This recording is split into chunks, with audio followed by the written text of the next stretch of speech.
Ayan, tingnan nyo guys. Ang lalaki na mga uod.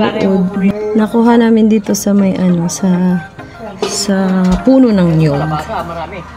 Tatry natin ito mamaya kung anong lasa nito.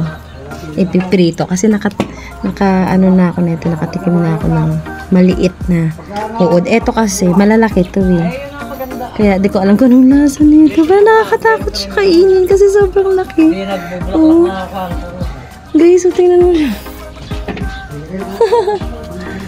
Ay, nakakaano siya guys. Yung nahawakan mo siya, yung nakakakiliti siya.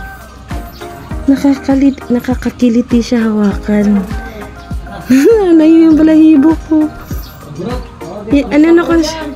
Inano ko siya, kinuha nila dito. Nandito kasi ako sa bukid. Kinuha nila to sa may ng puno ng nyug.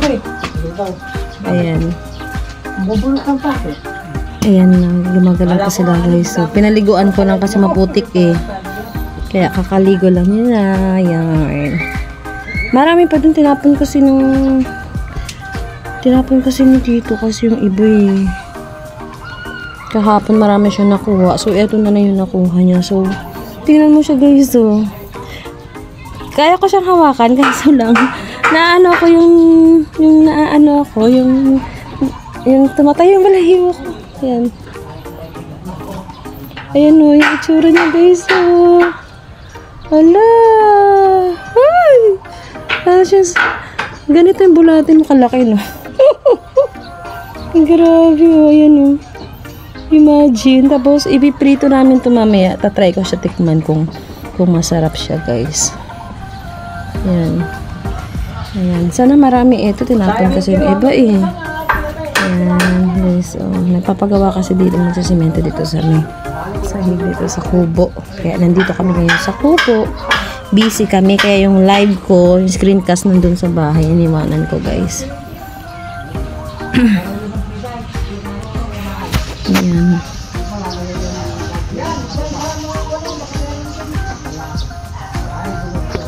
Ang ganda siya tingnan no. Kasi sobrang laki. First time ko na ganito kalalaki talaga guys. Na uod. Nakatikim ako nito ng uod na maliliit na finray talaga siyang maigi sa Thailand noon. Pero eto, di ko alam mamaya. Tatry natin mamaya to pag na-fry eto kung anong lasa ng malaking uod na to. They are all alive guys. So you see, nakakita niyo diba? Ayan.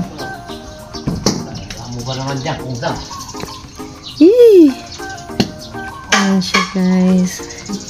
Actually nandito kami ngayon sa bukid guys. Ayan, mga pechay na yan guys. Ayan, yung matanim na pechay nandiyan.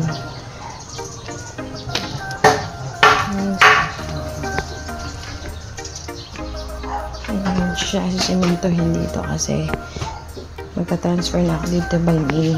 Dito ako ta-transfer by May. Kwarto ko ito. Kaya sinisemento. Nandiyan naman yung CR.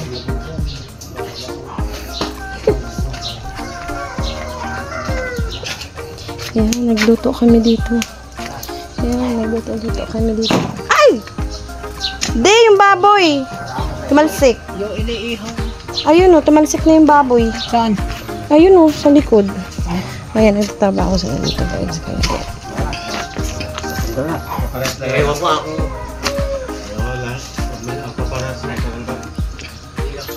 Subukan ng maraming kabutihan.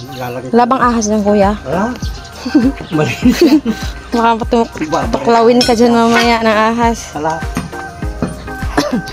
Ayan, ihaw-ihaw tayo. So, buhay bukid. Nandito ako ngayon sa bukid. Kaya ganun. Nandyan yung mga gulay namin guys. Ayan, alam mo na pagbuhay bukid. Kaya mga uod. Yung uod na binibidyohan ko kanina guys. Ayan. Ayan sila. Kamalang-malang. Nagtatrabaho kasi sila guys. Ayan. Nakita nyo naman to dati, diba? Pero ito yung inaabangan ko kasi. Aray ko. Yan. Yung mga ampalaya. Ang palaya kasi nag-aano pa lang siya guys. Ayan, marami siya actually. Ayan. Nag-aano pa lang, nag-i-start pa lang siya guys, yung ampalaya. Yan, wala pa siyang bunga. By April siguro to maglalabasan to lahat. Yan siya. Kaya, ayan pa siya lahat. Ayan. Ampalaya po yan lahat. Yan, eto mga petsa yan, nandito lahat sa baba. Yan siya. Okra, talong. Basta marami siya dito lahat ng klaseng gulay. Sitaw. Dito po kinuha namin kanina yung ano, yung malalaking uod. Yan, nandito sila kanina oh. Sa ano ng niyog. Ayan. Yan siya. May bala kasi akong lumipat dito guys, kaya pinapa-semiento ko na yung loob. Dito na ako lilipat by May.